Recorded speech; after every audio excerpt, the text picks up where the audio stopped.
Click.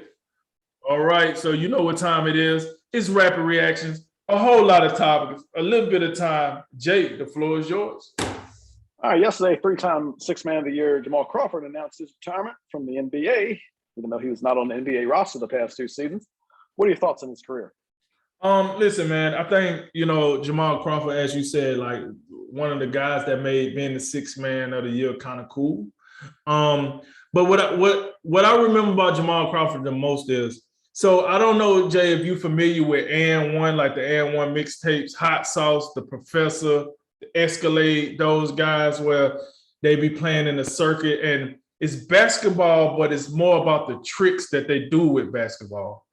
Well, Jamal Crawford had that type of play where it was like AND1, like Rutgers Park. It was more of, yo, I know he's playing basketball, but look what he's doing with the ball. Like, how is he moving the ball like that? And then how is he doing all this without traveling and carrying the ball? And so I think the way he played made it to where we see guys like Kyrie, and we just like, so you can play real deal NBA basketball with a little flavor of AND1 or a little flavor of the Rutgers Park or a little flavor of just urban basketball with it and still be successful. So I just think, I look at Jamal Crawford as kind of like a pioneer of like AND1 style of basketball, bringing it to the NBA, being successful, carving out a good career for yourself. And as you see, like the Allen Iversons, the Kyrie Irvings, the guys that just have these crazy handles, that's what I think about his career. The Bucks are bringing back running back Leonard Fournette on a 3-year, $21 million deal. Thumbs up or thumbs down? Easy thumbs up. I think this is a bargain. I think he outperforms this contract easy. Underrated and also underrated out the backfield, catching passes. Over the weekend, Florida quarterback Emory Jones announced his intent to enter the transfer portal. Does that surprise you?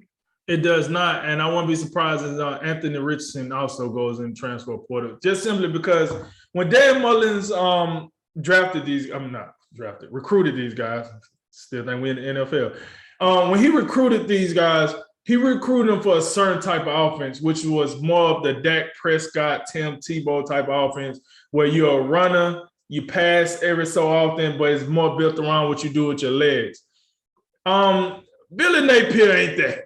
That ain't what he in to do. So being that the fact that he's going to change the offensive philosophy, I'm not surprised that Emory Jones I'm not surprised he's in the transfer portal. And like I said, I would not be surprised if the other quarterback, Anthony Richardson, also entered the transfer portal.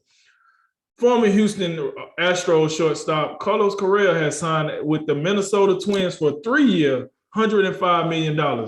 Do you see that as a better contract for Correa or for the Twins? Better for Correa. He's got a player option after year 1 and year 2. So if he outperforms this contract and plays up to really his full potential, which I don't think he's reached yet, he could opt out and sign an even bigger contract for more years. So I think this is a great contract for Correa. I think it's somewhat a 1-year prove-it deal with 2 option years. So I think he might be a free agent again next year. The Vikings are getting pass rush help from a division rival with the signing of former Packer Zadarius Smith. 3 years, $42 million. Is that a bigger deal for the Vikings or a bigger loss for the Packers? Bigger loss for the Packers. The Packers are bleeding. Somebody get them a tourniquet. This is getting yeah, it's looking a little dark down there in Green Bay. So listen, not to say the Vikings couldn't use the pass rush help. Clearly they could. They played against this guy enough to say, hey man, they don't want to pay you, we will. Come on over. So I think this is a big pickup for the Vikings, but man, another big loss for the Packers, man. It's looking bad out here for the cheeseheads. Earlier today, the New York City mayor said that the city professional sports teams will have to wait their turn when it comes to undoing the vaccine mandates. Were you satisfied by what he had to say?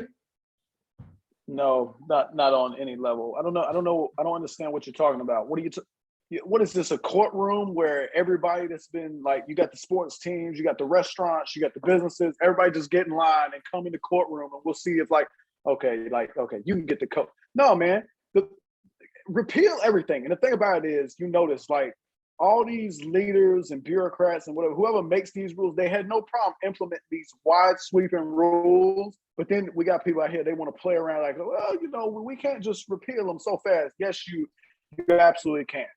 Chicago Bulls coach Billy Donovan said the team is going to pull back the rehab process of point guard Lonzo Ball for the next 10 days. And he hasn't played since January 14th. So how concerned does this make you on a scale of 1 to 10, 10 the highest? I'm gonna go with gotta be like an 8, man. Like the problem is because Lonzo Ball kind of got a history of injury. And now you saying pull it back, and I don't understand it because the Bulls are in prime position to be a top 4 seed. And if they are a top 4 seed, I get it. You done most of this without Lonzo Ball, but I think the playoffs is where you really would need Lonzo Ball, to be honest, because of his defense and the way he, can move the ball.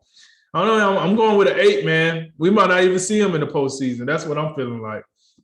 Just days after trading for Oakland Athletic third baseman Matt Chapman, the Toronto Blue Jays have extended the 3-time Gold Glover for 2 years and $25 million. That sounds like a bargain, right? Oh yeah, I think considering that this guy was a MVP candidate, at least in the conversation a couple of years, I think before last season when his batting stroke really let him down. Yeah, 2 years, $25 million, definitely a bargain. I think his defense is going to remain consistent. And if his offense elevates to back to what it was in some of his better years in Oakland, yeah, this is the absolute steal for Toronto. UFC welterweights Colby Covington and Jorge Masvidal were involved in an altercation last night, according to video obtained by TMZ, in which the police were called to the scene. Covington beat Masvidal earlier this month by decision. Do you believe these two events are related? I think somewhat. See, this is what we got to remember. Going into that match when they fought each other early in the month, these guys was best friends. So they trained together, they lived together, they was in the same gym, they cornered each other for certain UFC fights.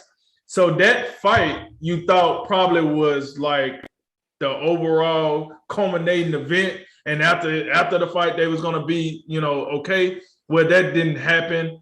Clearly, Masvidal still feels away. Covington's not going to stop talking. They seen each other. Things happen.